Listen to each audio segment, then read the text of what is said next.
This time on Loving Cars, we look at 5 reasons why you should not trust a car salesman. That is next on Loving Cars. Good day, my name is Erwin and this is Loving Cars. Welcome and thank you very much for subscribing. If you haven't, please hit the subscribe button because it helps me into creating more content like this. So, let's get down to business. What are the 5 reasons that I say personally you should never trust a car salesman? Stay tuned and be warned, car dealership and salesmen will not like this video. However, I'm gonna say it anyway. Let's get down to business. Firstly, car salesmen make a living out of selling cars. It's their bread and butter to sell you cars. If they don't sell you cars, most of them don't get paid. Some might be paid a basic salary, but most of their income comes from them selling cars. They are extremely under pressure each and every single month to deliver. It doesn't matter how many cars they've sold in the previous month, they have to keep on selling cars. Because of that and the pressure that they're actually having, it makes them to be unhonest or not honest with you. So because of that, you cannot trust a car salesman when it comes to which car you can actually buy, more especially when it has to do with reliability. Any car salesman will not bite the hand that is feeding him. The reason why I'm saying this is because if a car salesman is working for a Fiat motor group and is selling Fiat cars, even though the Fiat cars are unreliable, he will not tell you that Fiat is unreliable. He will say, a lot of people are lying to you. A lot of people are reading reports. Italian cars are reliable. If they're not reliable, they wouldn't be making more cars and people wouldn't be buying them. And you will end up buying it because he tells you that, and it's because he's wearing a shirt that is written Fiat. Well, big mistake, my brother. You're gonna buy a lemon. Number 2, car salesmen are the best when it comes to emotional blackmailing, because these guys have already calculated and placed your purchase or car purchase in the bag before you even buy. They feel like they own and they're entitled to your decision. If you go to a car salesman and ask him about car, to him in his head, he has already concluded that you are about to buy that car. So he's already looking forward for that particular money to come to him. He really wants to sell that car. You understand? So if you change your mind and say you don't want to buy that car anymore, a car salesman will make you feel guilty for not wanting to buy that car. They will make you feel like you've killed the president of the United States. And they will make you feel like you have destroyed the entire world with a nuclear bomb by emotionally blackmailing you. Car salesmen use people's emotions and play around them to make them make ridiculous and unreasonable decisions that will make them regret in the long run. Reason number 2, do not trust a car salesman because he uses emotions to get what he wants. Number 3, car salesmen act like they're in control of the entire dealership, but they're not. After you buy that particular car, my brother, and it start giving you problems, you will not be dealing with that car salesman anymore. Their only job is to give you a car. When they start giving you problems, you deal with the dealership. And many dealerships in South Africa are horrible when it comes to customer sales. Ask any person who have ever bought a car and the car gives him problem, even though the car is still under warranty, they are probably given headaches and nightmares when they go back to the dealership. Number 3, why you cannot trust the car salesman is because they are usually affiliated with a particular dealer than with you. They don't really care. A car salesman is not your friend. They are not your relative. Even though they might be your relative, they are not on your side when you buy cars. So you cannot buy a car on a car salesman because you trust him 100%. He will betray you. When it comes to his job, he will do everything to protect it. Remember, number 3, they are always affiliated with the dealership and they are not on your side. They are on the dealership side and you should know when to say no and when to walk away. Number 4, car salesmen are only interested in commission. The reason why I'm saying they're only interested in commission is because most of them are paid according to how many cars they sell.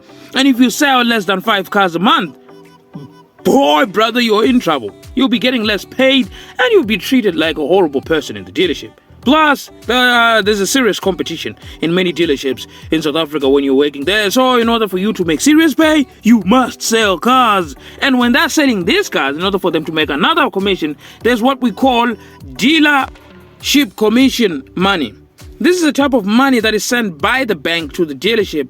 It's a form of commodity of saying, thank you for giving us a customer that we really literally ripped off. There might be another name or a proper name for this particular money, but let's call it bank dealership commission fee. So if the dealership search for finance for you as an individual and then picks one bank and say, no, congratulations, Mr. So-and-so, we have found a bank that will finance you. They will finance you at this rate. They have agreed on this interest rate, so you'll be paying this much per month, and your balloon payment will be this much, your car loan will be this much. And then you say, yes, let's take that. You just got ripped off, my brother, because what you need to do is to ask them how many banks have approved. Send me documentation that says only this bank has approved me and the others have declined, and this is the percentage that they've approved me upon. Because what banks or salesmen usually do, they will take the bank that has the highest interest, so that the bank will give them commission because you have taken the loan that has a high interest, and then you are stuck with that particular car for 5 or 6 years, paying an arm and a leg for something that is not even worth that particular money. So when you go into the dealership and you are face to face with the salesman, keep this in your head. The fifth and final reason why you should not trust a car salesman, and I pray, brothers and sisters, I pray that this get through or inside your thick skull. You cannot trust a car salesman because they are always plotting to rip you off. How are they plotting to rip you off? A car salesman will try to sell you as many features as they can in that particular car, even though you don't necessarily need them. They will not be honest or tell you whether you need these particular features or not. They always take advantage of people who have never done their homework and people who are weak and afraid of declining some things, thinking that they will never get a car. More especially people who are buying cars for the first time, and people who are emotional, mostly women.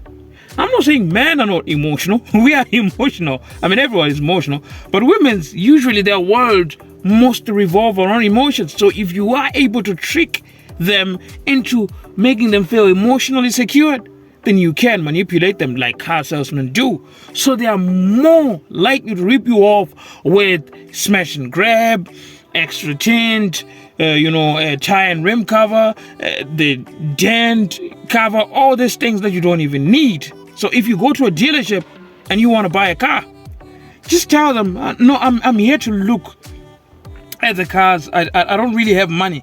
Because in that way, you'll be able to see if this particular person wants to rip you off or not. Or you can say, no, I'll give you my documentation.